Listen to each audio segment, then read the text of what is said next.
Hey guys, and welcome back to Idle Skilling, which is another game made by Lava, which is currently having a crossover event with Legends of IdleOn.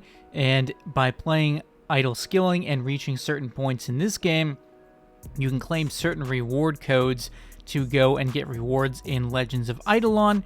I think most people know about this by now. It's been going on for a little bit, but it's just an indefinite thing. It doesn't have a set amount of time, is my understanding. It's a permanent event, so you can go through and do it at any point. And there's various points at which you can go and claim the code for IdleOn. You can see the button for IdleOn right there. You click that button, it gives you a code.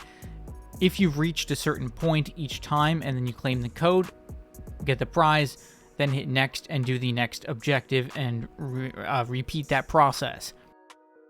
So I'm just starting out here, and it remains to be seen exactly how good this game will be for videos, but I'm curious to see.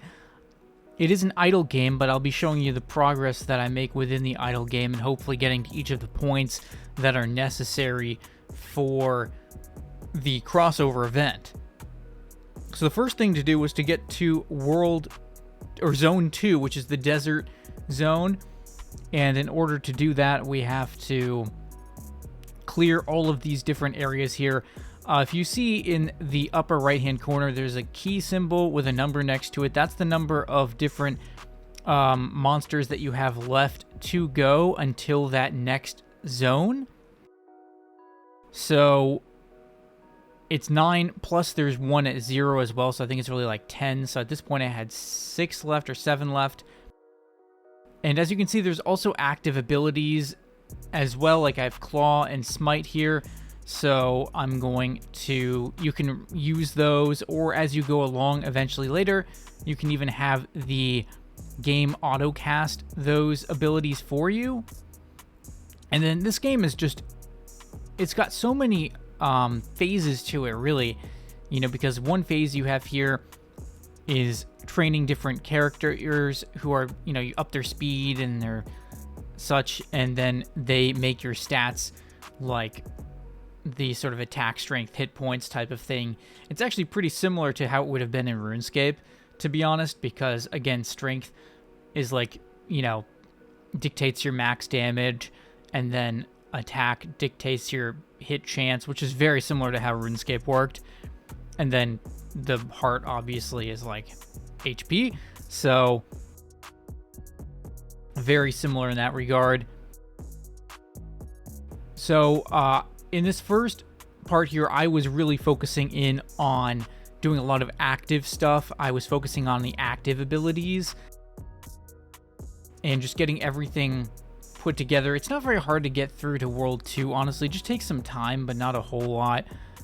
I just sort of dedicate like a day to it or something, and you'll get there.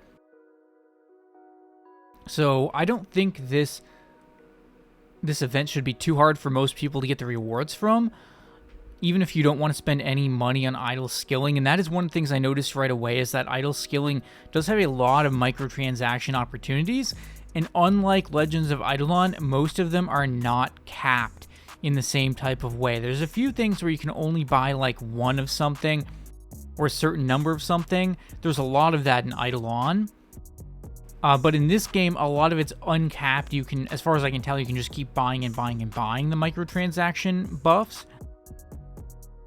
So obviously that's a slippery slope right there. And you can see we are down to the final monster here in the first zone. Keymaster Y. Didn't take very long to get here. I mean, set aside some hours and you'll get there. It goes faster if you actively play the abilities, but obviously not everyone wants to do that. The biggest thing, though, is to get a perk, not a perk, sorry, to get, well, it is sort of a perk. It's called auto progression.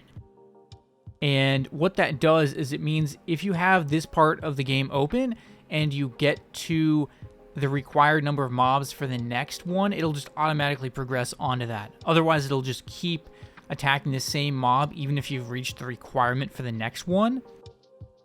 And that is under, I think it's like the merit area. I'll have to check, but it's one of the reward systems allows you to unlock auto progression, and that's one of the things you really want to go for, I think, because it's such a pain otherwise. Like overnight, you'll lose so much progress time. So as you can see, we got to that area right there, the second zone, and I was trying to decide which perks to go for. So the perks, how the perks work is like each time you level anything up, basically, you'll get a perk point. Sort of an attribute point there you can put into the perks. And they can each upgrade like a certain number of times. So you select them, but then you can also upgrade them an additional number of times as well, like 5 times, I think. So I was working on these levels here, pretty much just trying to keep them all kind of at a relevant point. But again, they're mostly working AFK, like that's the idle part of it. But you can see here they cost different number of points. So trying to move forward in the second zone here, the desert zone. The other interesting thing is if you played IdleOn, you'll recognize the fact that these areas really reflect things in IdleOn. Like you'll recognize tons of stuff in this game. An absurd number of things in this game were taken over to IdleOn. Like a lot of the mobs in the game. And it was actually making me realize, could other things in this game actually be sort of spoilers of future IdleOn content? The answer is probably yes. I don't know for sure, but probably. Because a lot of it very similarly follows IdleOn, and you can see it's good for Lava because like he doesn't have to reinvent the wheel. He already has, he already has ideas created here that he can take over and implement in Legends of IdleOn. So this part here was mostly just about me building things up. I think the game's going to get more interesting as we sort of get into it a little more, because the end game seems to be a little more, you go through this phase called Ascension, and basically it's like a prestige system. I think a lot of idle games have this, but basically you reset most of your progress in exchange for points that you can then put into perks that are permanent, right? And these perks affect all kinds of different aspects of the game, and that's really some of the end game. But then there's so many different phases to this game that really impressed me. Just the amount of depth to it. I didn't even show a whole lot of it there. There's a mining tab, a fishing tab, a crafting tab. There's tons of this stuff all in there.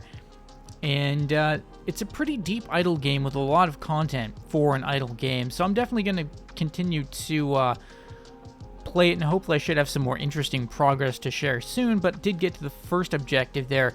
Hopefully should get some more interesting rewards soon. So thanks for watching, and I will see you guys in the next video.